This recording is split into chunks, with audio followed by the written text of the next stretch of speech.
Hello everyone, welcome back to agri DHO academy. मैं हूं वैभव मिश्रा और आज हम horticulture chapter 9 training and pruning के पार्ट 2 को पढ़ेंगे।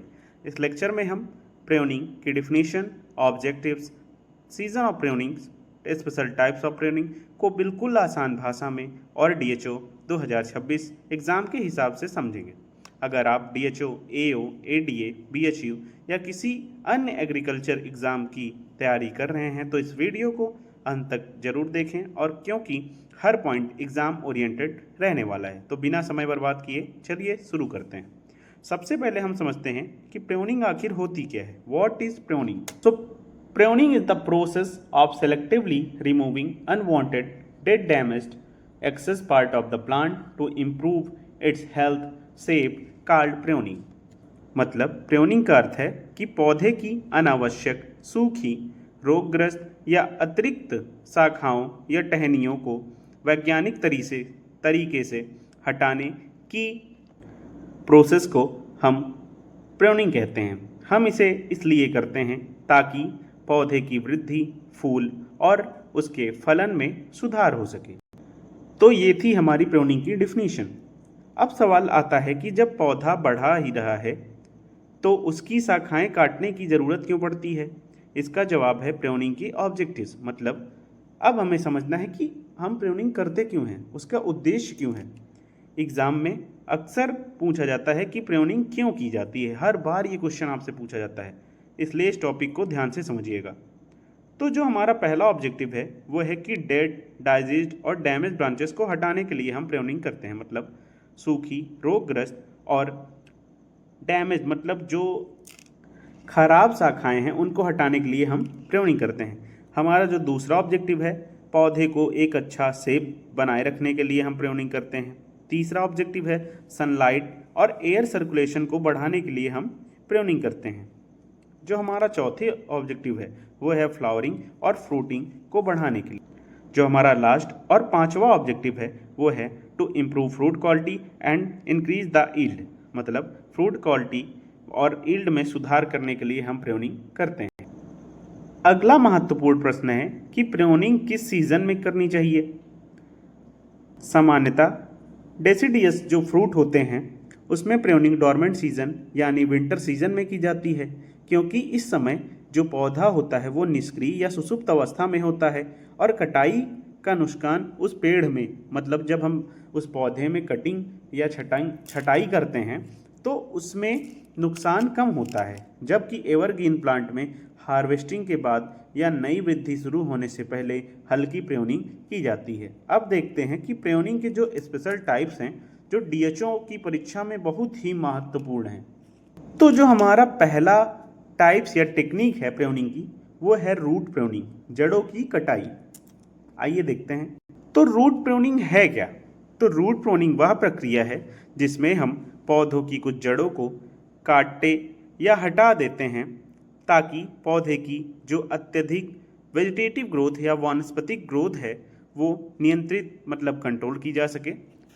तो रूट प्रूनिंग का जो मेन ऑब्जेक्टिव होता है कि उसकी कुछ जड़ों की पोर्शन को काट देना जिससे उसकी वेजिटेटिव ग्रोथ रुक जाए। मतलब जो जड़ें उसकी और फैल रही थी वो रुक जाएं। एग्जाम्पल के थ्रू आपको मैं पेन के हेल्प से दिखाता हूँ कि देखिए जैसे ये पेन रखी है, यहाँ से इसकी जो मेन रूट है इस पॉइंट से ये यहाँ से फैलती फैलती फैलती फैलती यहाँ जा रही है। तो अब हम इस जो एंड है यहाँ पे हम इसको कट कर देंगे। कट क्यों करते हैं? ताकि इसकी जो ग्रोथ है यहीं से रुक जाए। क्यों रोकना चाहते हैं? ताकि जो हमारी रूट है, अगर हमें कहीं से ये प्लांट को ट्रांसप्लांट करना है, यहाँ से हटाकर दूसरे प्लेस में लगाना है, तो वो प्रोसेस आसानी से कर सकें। That's why we do root pruning. क्यों करते हैं इसको? इसकी वेजिटेटिव ग्रोथ को कम करने के लिए, इसके फ्लावरिंग और फ्रूटिंग को बढ़ाने के लिए, दूसरी चीज़ जो आपको मैंने बताया ट्रांसप्लांटिंग को आसान बनाने के लिए। इसके जो एग्जाम्पल हैं देखिए, अगर आम का पेड़ केवल पत्तियां और शाखाएं बना रहा लेकिन फल कम दे रहा है तो रूट प्रूनिंग करने से उसकी जो वेजिटेटिव ग्रोथ है उसकी बजाय फ्लावरिंग और फ्रूटिंग में लगती है। अब जो हमारे नेक्स्ट टेक्निक है वो है रिंगिंग, या उसी को हम गिडलिंग कहते हैं। समझते हैं, रिंगिंग वह प्रक्रिया है जिसमें तने या शाखा के चारों ओर छाल, जिसे हम इंग्लिश में बार्क कहते हैं, की एक पतली गोल पट्टी हटा दी जाती है, लेकिन अंदर की लकड़ी को नुकसान नहीं पहुंचाया जाता। वीडियो के थ्रू दिखाता हूं आपको।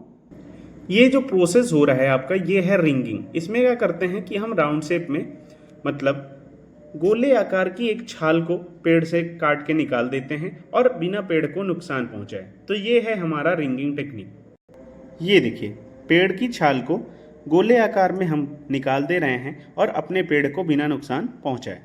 हमने वीडियो के थ्रू ये तो देख लिया कि रिंगिंग करते कैसे हैं। अब ये नहीं समझा कि रिंगिंग करते क्यों हैं।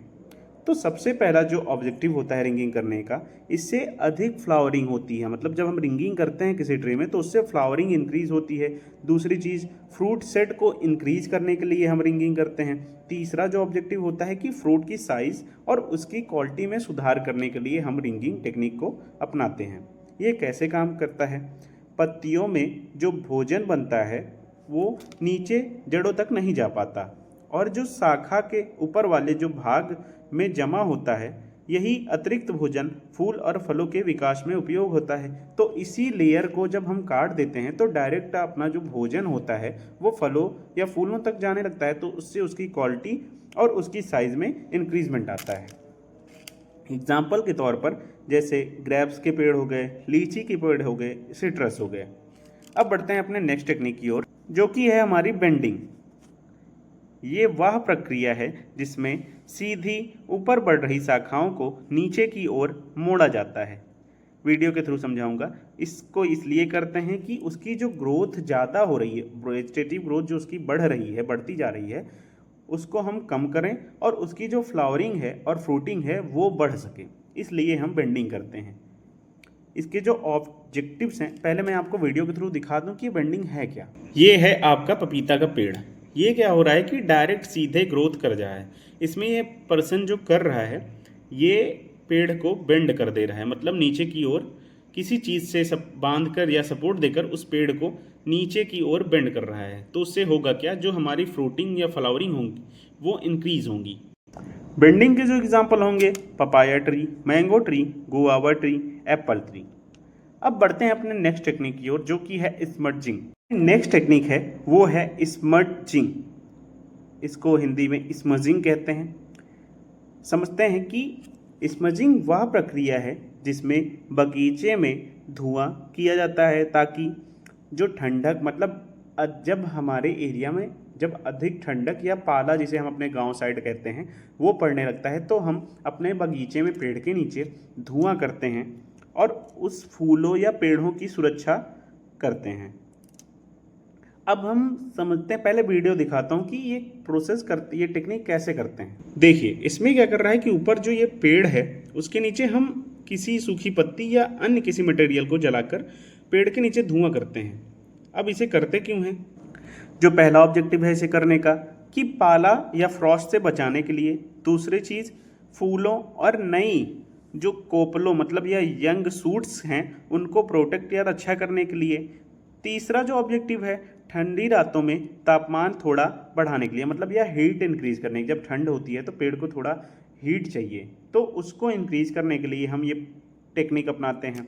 ये काम कैसे करता है? जैसे रात में सूखी घास, पत्तियाँ या अन्य कोई पदार्थ जलाकर धुआं किया जाता है, या धुएं की परत ज़मीन से निकलने, जो मतलब ज़मीन से जब गर्मी निकलती है, गर्मी को बाहर जाने से रोकती है, जिससे तापमान थोड़ा बढ़ जाता है और पाले का प्रभाव कम हो जाता है। मतलब देखिए, ये प्रोसेस क्या करता है, जैसे आप ज़मीन के नीचे जो गर्मी रहती है वो ठंडक में क्या होता है, वो निकलती रहती है।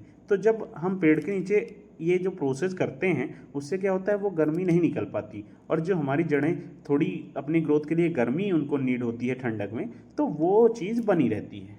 That's why we use this technique, smudging. इसके जो एग्जाम्पल्स हैं वो हैं एप्पल और सिट्रस। अब जो हमारी नेक्स्ट टेक्निक है वो है नोचिंग। नोचिंग वह प्रक्रिया है जिसमें किसी कली, बड के ठीक ऊपर या नीचे की छाल को छोटा सा कट या नोच, जिसे हम छोटा जो कट होता है इसे हम नोच बोलते हैं, उसे लगाते हैं ताकि उस कली की वृद्धि को नियंत्रित या प्रोत्साहित किया जा सके। वीडियो के थ्रू दिखाता हूँ इसे भी। देखिए ये है आपका पेड़। अब इसमें किसी सीज़र या नाइफ़ की हेल्प से हम एक छोटा सा जब कट लगाते हैं, उसी प्रोसेस को हम नोचिंग कहते हैं। इसे अब हम करते क्यों हैं बताता हूँ। तो जो नोचिंग करने का ऑब्जेक्टिव है वो है, पहला ऑब्जेक्टिव, डॉर्मेंट जो मतलब सुसुप्त अवस्था में जो बर्ड्स होती हैं या कलियाँ होती हैं उनको एक्टिव करने के लिए, नई शाखाएं निकलवाने के लिए। अगर हम जहाँ पे मतलब जो लेयर होती हैं उनको थोड़ा सा कट कर देंगे तो वहाँ पे एक नई शाखा निकलने लगती है, तो उनको करने के लिए हम नोचिंग करते हैं। जो हमारे लास्ट ऑब्जेक्टिव है वो कि शाखाओं की संख्या और उचित आकार विकसित करने के लिए, मतलब जो क्वांटिटी है शाखा ब्रांचेस की उनको विकसित डेवलप करने के लिए। ये काम कैसे करता है, जब कली के ऊपर छोटा सा कट लगाते हैं तो उस स्थान पर भोजन और हार्मोन्स का प्रवाह मतलब जो होता है वो बदल जाता है। इससे जो डॉर्मेंट होते हैं मतलब जो असक्रिय कली या बड होती हैं वो एक्टिव हो जाती हैं और नई शाखा नई ब्रांचेस को डेवलप करती हैं। अगर आज का लेक्चर आपको पसंद आए या समझ आए तो वीडियो को लाइक करना, अपने दोस्तों को शेयर करना और एग्री DHO एकेडमी को सब्सक्राइब करना बिल्कुल ना भूलें। मिलते हैं कल एक नए टॉपिक्स और नए लेक्चर के साथ। Thank you for watching this video.